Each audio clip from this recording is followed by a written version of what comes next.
In this video, I'm going to show you how to download Fortnite on PC. First of all, you're going to open any browser in your system and then you're going to type into the search box for Fortnite and then hit enter. After that, you're going to click on the top link, which will be the official website of Fortnite.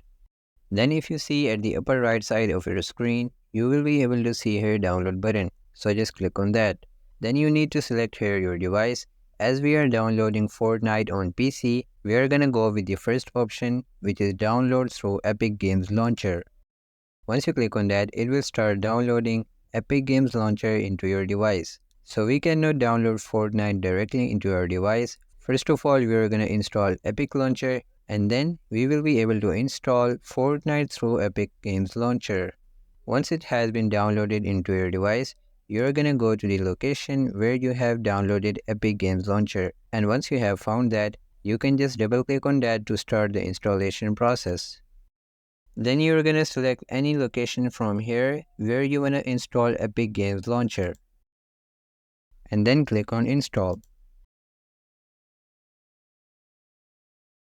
And once the loading has been completed, first of all you need to sign up.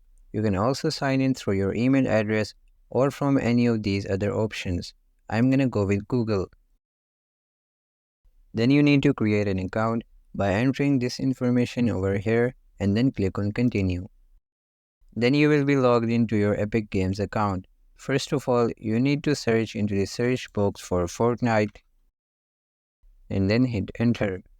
After that, you will be able to see here Fortnite. As you probably know, it is free, so just click on that. And then you need to scroll down until you see this option named as Get. So you're going to click on that.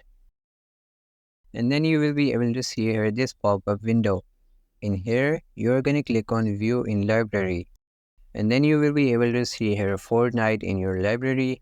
Just click on Install. And then you're going to select the location where you want to install Fortnite.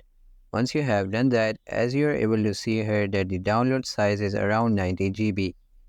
And once you have checked all of that, you can just click on install.